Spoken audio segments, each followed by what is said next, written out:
कोणी मर्द येतात नसबंदीसाठी? हा येतात, केसेस असतात. आणि काय येतात ते म्हणजे? Pollution control, population control, sorry, ते करण्यासाठी. दोन्ही पण. हा आल्यावर दूर निघतो काय?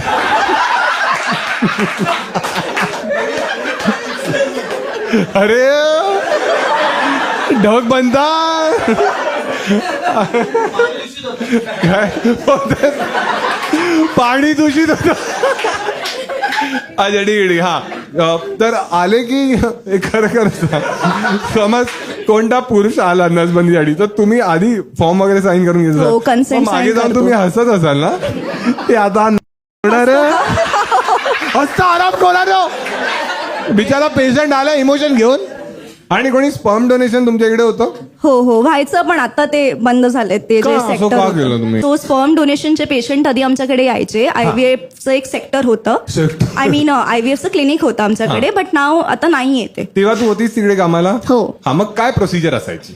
So patients mostly married couples येतात त्याच्यासाठी. हा. सो ते डॉक्टरशी, विकी डोनर मध्ये तू मॅरिड नसायचा ना? पण आमच्याकडे मॅरिड येतात. सो मग ते कोणासाठी डोनेट करतात?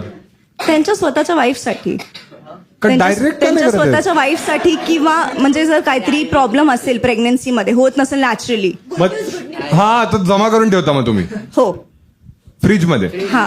आणि त्याची मग कधीच कन्फ्युजन नाही होत त्याचा फ्रीज वेगळा असतो ना, की म्हणजे श्रीखंड. समज एखाद्या डॉक्टरांना दही खायचं तो आता गेला